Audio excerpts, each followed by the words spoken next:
Burney Farm, Dutchess County, New York. October 12, 1957, 2:47 p.m.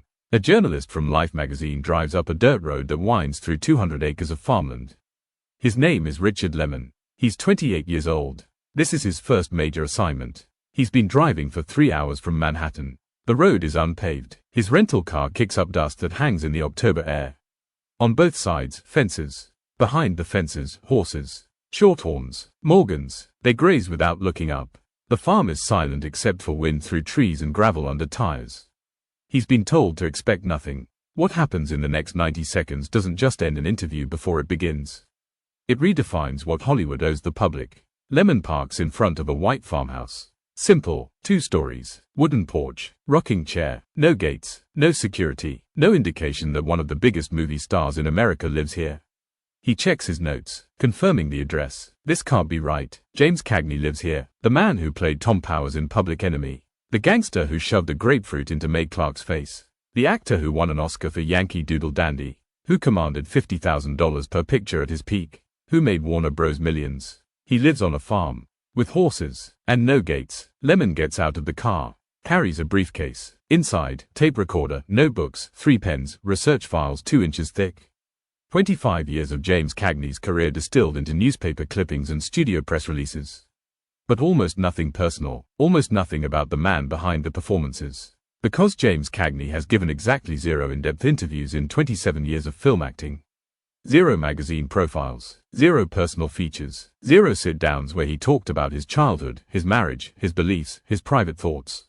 He shows up on set, does his job, goes home, that's it. Hollywood has never seen anything like it. In 1957, celebrity culture operates on exposure. Stars are products. Their personal lives are marketing tools. Fan magazines publish details about what they eat for breakfast, where they vacation, who they date, what they wear to bed. The studios encourage it, feed the press stories, stage photo opportunities, create personas, because audiences don't just want to see stars on screen. They want to know them, want to feel connected, want to believe that they understand the people they pay to watch. James Cagney refuses, has refused for 27 years. Not rudely, not with public statements, not with confrontation, just quietly, consistently, completely. Journalists request interviews. His agent says no. Magazines offer money. His agent says no. Studios pressure him to cooperate with publicity campaigns. He does the minimum, stands for photographs, attends premieres, smiles for cameras, then leaves, doesn't linger, doesn't chat with reporters, doesn't answer questions about anything except the film being promoted. And even then, his answers are brief. Professional, unrevealing. The film is good. My co-stars were professional. The director did excellent work. Nothing personal, nothing quotable, nothing that gives access to James Cagney the human being as opposed to James Cagney the actor. The press finds this infuriating. They write about it, speculate about it. Gossip columnists like Hedda Hopper and Luella Parsons publish theories. He's difficult, he's shy, he's hiding something, he's arrogant, he thinks he's above publicity. Each theory more dramatic than the last. Because in Hollywood, privacy is suspicious. Silence is hostile. Refusing to participate in celebrity culture is an act of defiance. But Cagney doesn't defend himself, doesn't explain, doesn't justify, just continues living on his farm, raising horses, spending time with his wife Frances, reading, painting, living a life that has nothing to do with Hollywood. A life the public doesn't see, can't access, doesn't understand. Life magazine wants to change that. Life is the most powerful photo magazine in America. Circulation, 7 million. Each issue reaches 25 million readers. What Life publishes becomes cultural fact. Their feature stories define public perception. They've profiled presidents, war heroes, artists, athletes. But James Cagney has refused them for 2 decades. Every request declined, every offer rejected. Until 1957, something changed. Maybe Cagney is older now. 58, 27 years into a film career. Tired of the speculation, ready to set the record straight. Maybe Frances convinced him. Maybe his agent pushed harder. Maybe Life made an offer he couldn't refuse. Or maybe Cagney simply decided that one interview, one time, carefully controlled, could end the constant requests. Could draw a line, could give the public just enough to satisfy curiosity without surrendering privacy. Whatever the reason, he said yes. One interview, one journalist, one afternoon, under one condition, no questions about his personal life that don't directly relate to his work as an actor. Life agreed. They sent Richard Lemon. Now Lemon stands on the porch, briefcase in hand, heart racing. This is the interview that could make his career. The first real access to James Cagney in 27 years. The story every magazine in America wants. The profile that will define how America understands one of its biggest stars. He reaches for the door. Before he can knock, it opens. James Cagney stands in the doorway. 5'8", grey hair, wearing work boots, canvas pants, a flannel shirt with the sleeves rolled up. No makeup, no styling, no Hollywood, just a 58-year-old man who looks like he works with his hands. Which he does. Raises horses, fixes fences, tends land. His face is lined, sun-weathered. His hands are calloused. These are not the hands of a man who spends his days under studio lights. These are working hands. He doesn't smile, doesn't extend his hand, just looks at Lemon and says, "You're the journalist." Not a question, a statement. Lemon nods. "Mr. Cagney, I'm Richard Lemon from Life magazine. Thank you for agreeing to come in." Cagney turns, walks into the house. Lemon follows. The interior is simple, wooden floors, plain furniture, paintings on the walls, not expensive art, personal art, landscapes, horses. Frances appears from the kitchen, smiles, offers coffee. Lemon accepts. She disappears. Cagney sits in a chair by the window, doesn't gesture for Lemon to sit. Lemon sits anyway, on a couch across from Cagney, sets his briefcase down, opens it, pulls out the tape recorder. "Do you mind if I record this?" "I mind." Lemon stops. The agreement was an interview, not a recording. "You can take notes." Lemon puts the tape recorder away, pulls out a notebook, uncaps his pen, looks at Cagney. Cagney looks back, doesn't speak, just waits. The room is silent except for a clock ticking on the mantel. Lemon clears his throat. This is his moment. The question he's been preparing for 3 weeks. The opening that will set the tone. Will establish rapport. Will make James Cagney comfortable enough to open up. He asks, "Mr. Cagney, you've been one of Hollywood's biggest stars for nearly 3 decades, but the public knows almost nothing about you as a person. Your fans want to understand who you are beyond the roles you play. Can you tell us about the real James Cagney?" Cagney doesn't answer immediately. He looks at Lemon, then looks out the window. At the farm, the horses, the trees, the sky. 30 seconds pass. Lemon's pen hovers over paper. Waiting. The clock ticks. Frances brings coffee, sets it down, leaves. Cagney picks up his cup, takes a sip, sets it down, looks back at Lemon, says one sentence. "Do I owe you anything about me that I don't show you on screen?" The question hangs in the air. Lemon blinks. "I'm sorry, you asked about the real James Cagney. I'm asking, what makes you think there's a real James Cagney that's separate from what I do in films? And if there is, what makes you think I owe it to strangers?" "Well, your fans want to know. My fans pay to see me act. They pay for 2 hours in a theater. I give them those 2 hours. I give them everything I have for those 2 hours. The performance, the energy, the work. What more do they need? They want to feel connected to you. They are connected to me. Through the work. That's the connection. That's what I offer. That's what they accept when they buy a ticket. But don't you think the public has a right to know more about someone they admire?" No. One word. Final. Absolute. No elaboration. No softening. Just no. Lemon shifts in his seat. This isn't going according to plan. He's supposed to be building rapport, getting Cagney comfortable, opening him up. Instead, Cagney is closing down, defining boundaries, drawing lines. Lemon tries again. Different angle. "Mr. Cagney, you're a public figure. You've benefited enormously from public support. Your career, your wealth, your success, all of it comes from the public. Don't you think that creates an obligation? A responsibility to give back by letting people know who you are?"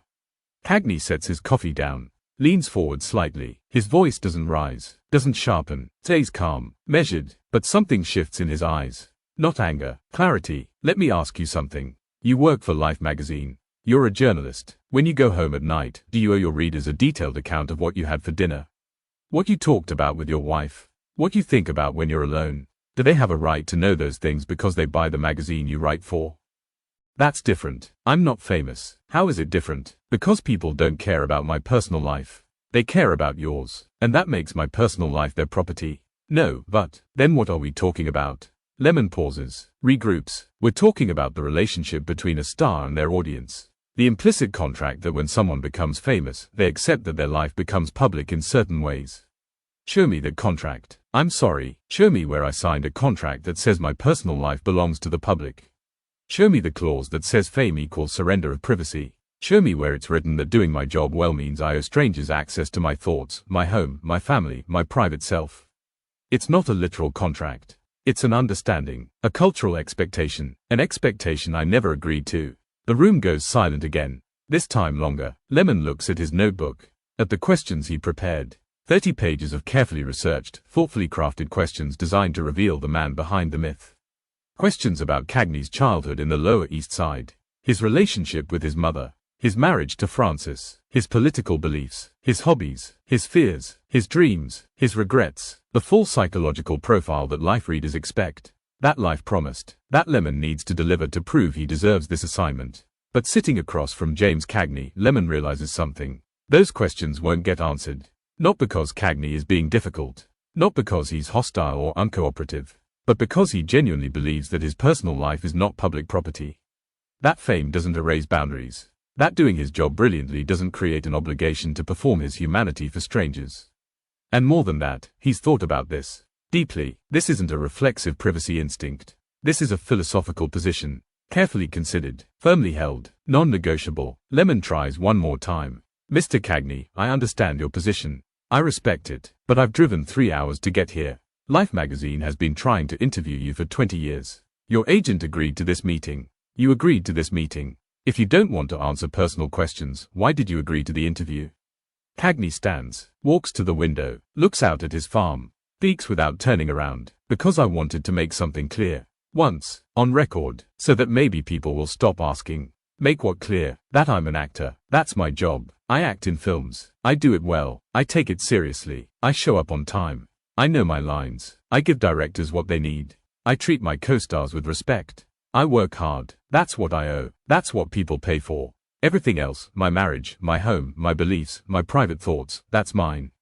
Not yours. Not Life magazine's. Not the public's. Mine. And I'm not giving it away because you're curious. Because readers are curious. Curiosity is not entitlement. He turns, looks at Lemon. You want a story? Here's your story. James Cagney is a working actor who believes his personal life is his own.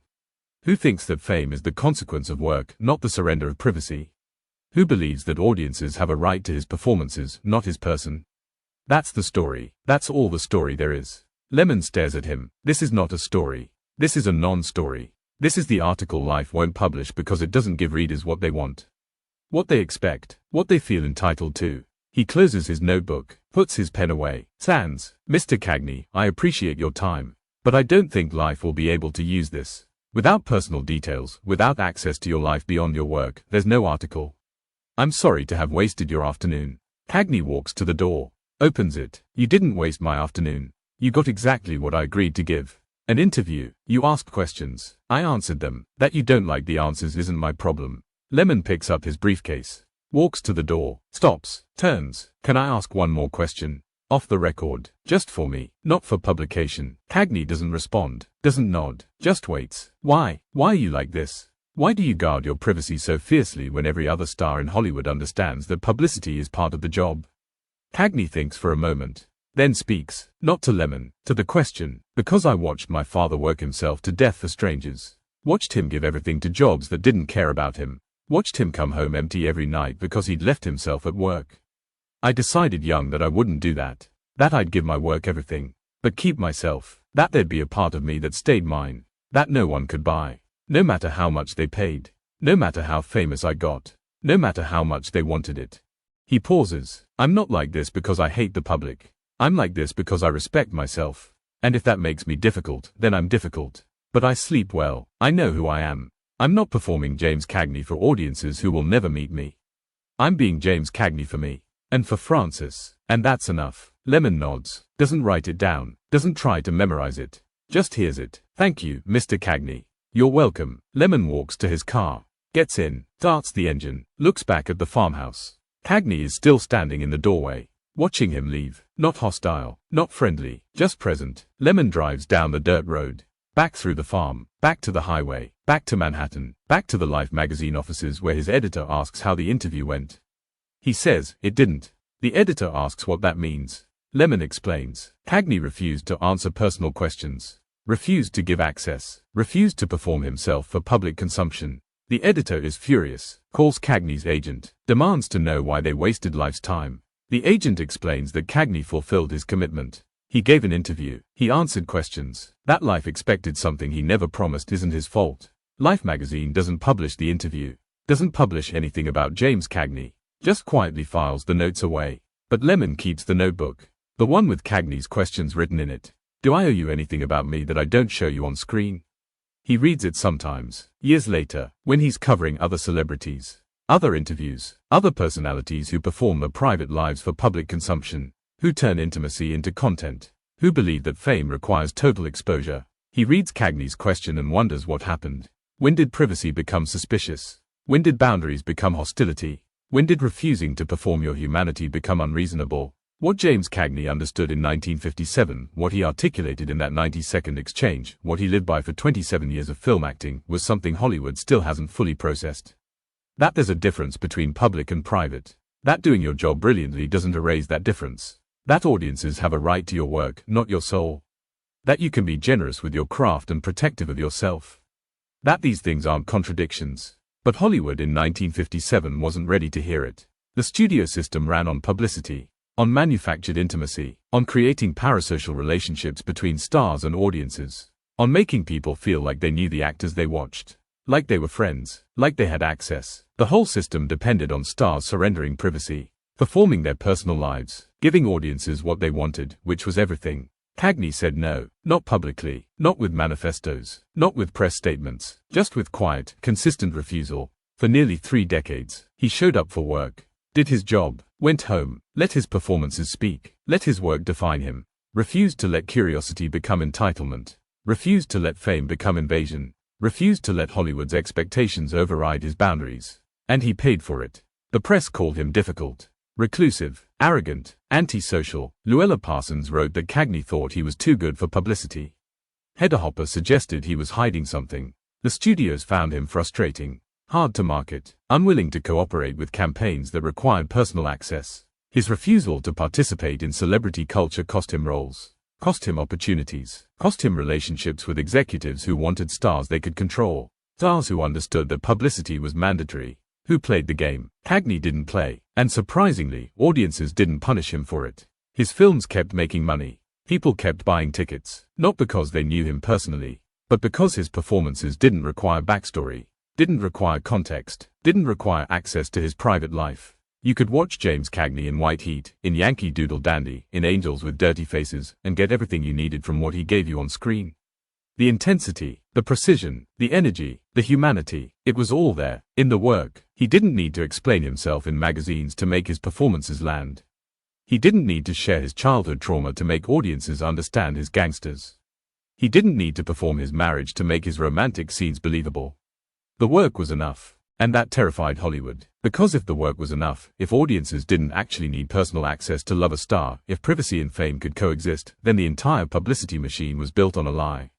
The lie that intimacy was currency, that stars owed audiences their lives, that fame was a transaction where you traded privacy for success. Cagney proved it didn't have to be. You could be famous and private, successful and boundaried, loved and unknown, and the only thing it required was being comfortable with people not understanding you. Being comfortable with speculation, being comfortable with criticism, being comfortable with the press calling you difficult, being comfortable with the public wanting more than you were willing to give. Being comfortable with disappointing curiosity. Most stars couldn't do it, can't do it, because the pressure is enormous. The expectation is relentless. The cultural narrative is clear. If you're famous, you owe us everything. Your past, your present, your relationships, your thoughts, your fears, your humanity, not just your work, everything. And if you refuse, if you draw boundaries, if you say, this part is mine, you're selfish, ungrateful, difficult, acting above your station, forgetting that fame is a gift from the public and gifts come with obligations. But Cagney didn't see fame as a gift. He saw it as a consequence, a byproduct of work done well. And consequences don't create obligations. The work created obligations, to directors, to co-stars, to audiences who bought tickets. He owed them his best performance, his full effort, his professionalism. He delivered that, always, reliably, brilliantly. Everything else was his, to keep, to protect, to guard, not out of arrogance, out of self-preservation, out of understanding that giving everything away leaves you empty, out of knowing that you can't perform yourself forever without forgetting who you actually are. Decades later, the Life magazine interview that never happened became Hollywood legend. The story got retold, embellished, exaggerated, different versions circulated. Some said Cagney threw the journalist out. Some said he never let the journalist inside. Some said he gave a 2-hour rant about privacy. None of it true. What actually happened was simpler. Quieter, more devastating. Cagney asked one question: do I owe you anything about me that I don't show you on screen? And the journalist couldn't answer yes. Because the answer was no. Had always been no. Would always be no. But Hollywood couldn't admit it. Still can't. Because if stars don't owe audiences their personal lives, if privacy is legitimate, if boundaries are reasonable, then the entire celebrity culture collapses. The magazines, the paparazzi, the tabloids, the entire industry built on manufactured intimacy and invasive coverage and treating famous people like public property. All of it rests on one assumption: that fame erases privacy. That choosing a public career means surrendering private life. James Cagney rejected that assumption. Not with arguments, with silence, with refusal, with living on a farm in upstate New York raising horses and being married to the same woman for 64 years and never once explaining himself to people who felt entitled to explanations. He died in 1986. Francis died in 1994. The farm was sold. The horses dispersed. Cagney made 64 films. Won one Oscar. Changed Hollywood's power structure by walking out of a contract negotiation. Influenced generations of actors with his technique, his intensity, his precision. But maybe his greatest influence was simpler. Was the example he set about boundaries. About what you owe and what you keep. About the difference between work and self. About the right to say, this part is mine. And mean it, without apology, without explanation, without surrender. In 2024, celebrity culture is more invasive than ever. Social media demands constant access, constant updates, constant performance. Stars are expected to share their meals, their workouts, their relationships, their politics, their mental health, their mistakes, their growth. Everything, all the time. And if they don't, if they maintain privacy, they're accused of being inauthentic. Distant, out of touch, not relatable. The pressure to perform intimacy is relentless. And somewhere in that pressure, James Cagney's question still echoes. Do I owe you anything about me that I don't show you on screen? Not to fans who love you. Not to journalists who profile you. Not to a culture that treats fame as consent to invasion. To yourself. Do you owe strangers your private self just because your public self is successful? Cagney answered no. In 1957, in 90 seconds, in a farmhouse in upstate New York. And never apologized, never explained, never surrendered. That's the interview he gave. The only one that mattered. The one that said, you get my work, not my life. And that's enough. It always was.